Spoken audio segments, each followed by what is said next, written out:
Okay, so welcome to our second edition of our festival chats, and I'm really grateful for my dear friend Martyn Ford to join me. And those of you who haven't had the pleasure of meeting this man, if you look him up, his CV is remarkable. He formed an orchestra straight out of music college when he was studying horn at the Royal Academy in London. And since then has conducted major orchestras all over the world for recordings, for sessions, rock and roll albums, you name it. But I'll let Martyn talk a little bit about that and his journey. Well, that was a nice little introduction. Thank you, Ben. It's lovely to be here. And in a way, it's interesting, isn't it? Because we wouldn't be having this conversation if it wasn't for the current circumstances. I'd be coming down to support you at the Llantwit music festival. Yes, I formed my own orchestra. I think it was in 1971. It was a long time ago. And things were very different then, because I think now music students at the various London music colleges sort of communicate with each other. But back in my day, there was quite a bit of rivalry, I think. And actually, there wasn't a lot of communication. And I thought that was nonsense. Because I had the sort of advantage of going to the academy when I was 24, when most people went perhaps when they were 18. I'd had a proper job for 3 years. So maybe I was just a little bit more worldly wise than a lot of the students there. So what made you take the initiative to start up your own group and your own orchestra? I met a guy who had aspirations to being a conductor, and I didn't particularly have aspirations to be a conductor then. And we just got talking and we got on very well. And I said, I'll tell you what, I'll form an orchestra and we'll put on a concert and you can conduct it like you do. And so I literally picked, I can't remember how many people there were now, probably about 80, picked the best players that I could. And how did you get in contact with them? Because I guess it was, you didn't have Facebook and you didn't have all these easy ways of getting in touch. Did you go around the colleges and just Yeah, I went around the college. Well, I went to the principals of the college first, right, and said, this is what I want to do, can I have your blessing? And I did get their blessing. And so I just had the idea of trying to form an orchestra from sort of hand picking the various students from the different colleges. And I saw that when you started your orchestra, the first one you did was in Albert Hall. Yes, well, I formed the orchestra and then, well, I hired the Albert Hall like you do.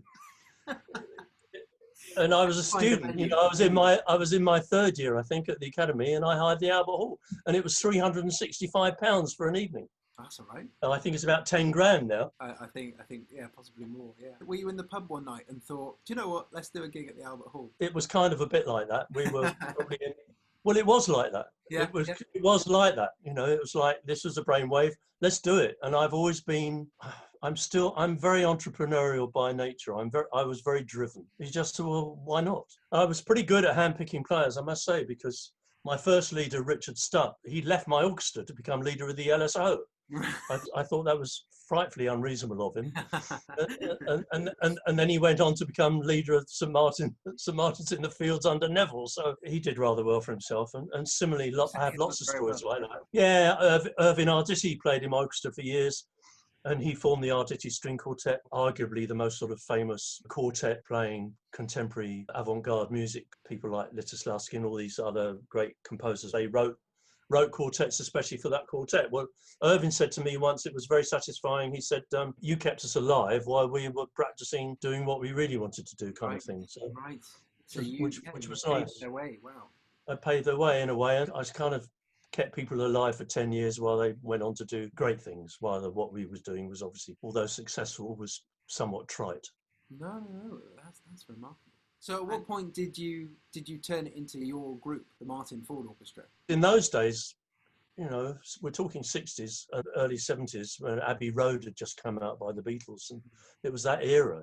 All the session musicians in London were in their 50s, 60s and 70s, like I am now, and they were doing pop sessions, but they didn't like it, and they didn't really have the feel for the music because they didn't have the experience of playing that style of rhythm, which was alien to the sort of East European Jewish string playing, because that's how they played. And they were wonderful at what they did, but they couldn't play straight fours to the bar or da-da-dee-da, ba-do-ba, ba-dee-da. They couldn't do that. Straightforward thing, licks that we take for granted. But the guys in my orchestra were listening to whatever, the Beatles or whoever it might be, people were enjoying it and they already knew what was happening. So that's really why it took off. Anyway, we went on the road with the orchestra, and they asked me to sort of take over. So I just began to start doing some conducting. I then rented a flat in Marylebone, and the guy above me was a very well-known disc jockey of the time called Dave Cash, and he introduced me to a lot of people in the business. He introduced me to a couple of record producers and a couple of managers, and before long it just went whoosh. I monopolized the record industry within about 2 years, I say. We were in the right place at the right time with the right product with great players, and it just went bosh. And within 3 or 4 years I had groups and singers flying in from America to use my orchestra at Abbey Road, blah, blah, blah. I got lucky. You might get a phone call saying I need a banjo and a tuba player, or I need a 60-piece string section. I say, we want a banjo and a tuba player. And I kind of said that as a joke, but in fact, that happened. That was the reality of it. That may be what people wanted, you know. Your knowledge of the players going round must have been so extensive. Listen, I still have here my old Rolodex file, which, you know, back in the day, with every single phone number of every single session musician and singer, all in alphabetical order. And it's funny to look back on it. Right. So it's really exciting for me to get somebody to ring me up and saying, I'm doing this kind of music, and this is the singer we've got, and this style we're looking for. And I would go bling, bling, bling, and I'd stick a rhythm section in the room, and you'd walk in the studio, and half the guys hadn't met each other before, and they start playing, and their eyes would light up, and they'd all be excited about, wow, who is this guy we're playing with now? Or who is this wonderful woman playing the piano? This is fantastic. And the electricity and the spark in the room was a joy to behold. That was the exciting thing about being a fixer, because as well as being a player, I was putting players together, and it was such a buzz to do it. That's fantastic. And how recent have you felt that that's happened again? Well, I don't think it has. I mean, I'm so out of touch now. You know, I'm 76 years old. I'm lucky to be doing anything. So, but things go round and round. You know, I talk to people, and people say, well, people are really digging the sort of listening to the old stuff when it was all done live, and people thinking, well, this is the way to go. So people still enjoy listening to the stuff we recorded in 70s and 80s, and enjoying the fact that they can hear that it was real and live, rather than synthesized or produced, you know, to a click track. I've had an extremely checkered career. I've conducted Chas and Dave, and I've conducted the LSO. You know, it's just an extraordinary mixture of cred and crud. But, you know, you just do it. I learned very quickly to never say no. You take every gig that comes in. Gus Dudgeon, who was a very famous record producer, was Elton John's record producer, and he produced all those early, huge, successful Elton John albums. And he rang me up, and I did a lot of work for him. And he rang me up. He said, Martyn, I got this new young singer, and I need a string arrangement for next Saturday. Can you do it for me, please? And I said, Gus, I'm really sorry, mate. I just haven't got the time to do it. I'm too busy. And he said, well, okay, can you recommend somebody? So I recommended another arranger friend of mine who got the gig, and he used my orchestra, but he got the gig. And it turned out to be a singer called Chris Rea. The record that he arranged went #1 and was a huge hit. And I missed out big time on that. And that was my first lesson of never say no. What I should have done was said, yes, of course I'll do it. And then rung up Bruce and said, would you do this chart for me? I need it by the weekend. Right. Get somebody to ghost it for me. That was a very quick, steep learning curve. Right. That must have been such a frustrating moment, seeing, you know, you missed a chance like that.